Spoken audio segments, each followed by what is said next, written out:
everyone, here are the supplies that you'll need for the back of your custom camo jacket. Of course, I will list everything in detail below. I am using my Cricut machine today. If you don't have a Cricut machine, just pick up some white iron-on letters and I'll guide you through the rest. And those of you not familiar with the Cricut machine, a Cricut machine is just simply what they call a smart cutting machine. So you can cut everything from paper to leather.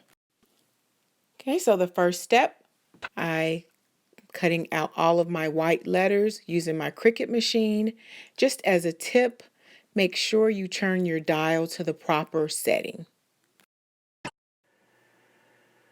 And the next step is to take my fabric of choice and iron it onto the Heat and Bond Ultra Hold. And essentially what that does is it transforms any fabric into an iron-on patch, so to say. I'm cutting out 2 of the Africa shapes and a couple of letters for my jacket. As an alternative, you can print out the shape of Africa, pin it to your fabric, and just cut along that pattern.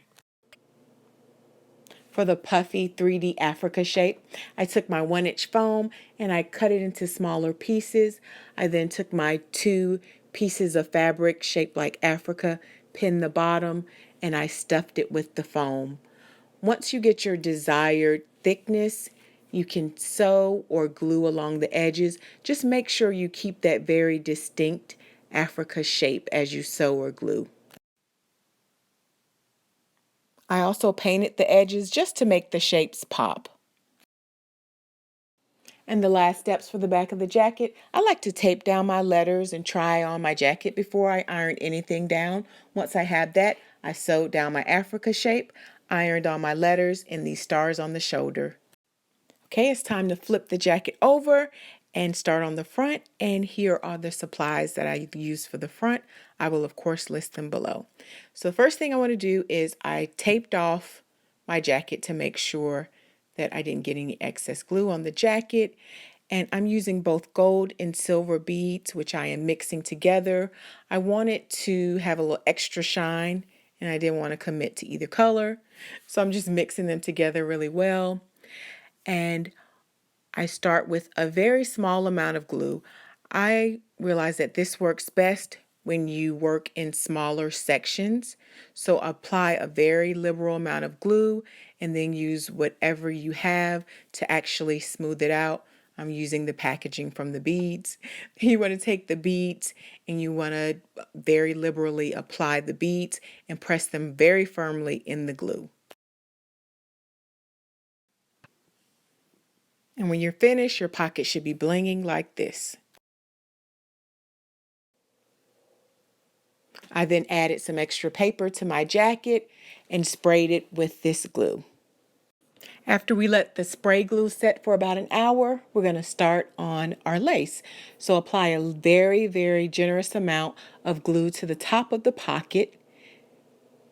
And then we're going to take our lace, and I doubled mine over just so more of the pattern can show. And I am just pressing my lace right into the top of the pocket. And that glue is so sticky and tacky that the lace should really adhere very easily. If not, add a little more glue. Let this dry for about 30 minutes before we move on. Next step is to cut the excess fabric from around the pocket, but still leave enough so that you can tuck it under the pocket there. I also cut a line in the middle so that it can fold easier. So I'm just going to take a very, very generous amount of glue and apply it to the back of the pocket. That part won't be seen, so feel free to go crazy with the glue. And once that's done, you want to smooth and tuck the fabric under. Make sure you're pulling it tight and smoothing it so that you won't have gaps or folds on your pocket.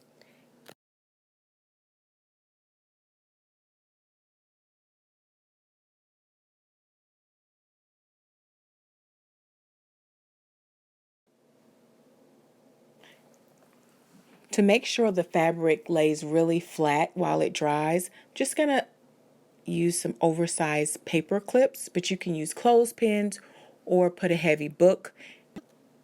And then I'm going to put a sheet of paper under it so that it won't stick to the jacket. Because I was using an oversized men's jacket, the sleeves were really long, so I rolled up the sleeves and sewed the excess lace along the edges just for a little extra oomph. And your finished product should look like this.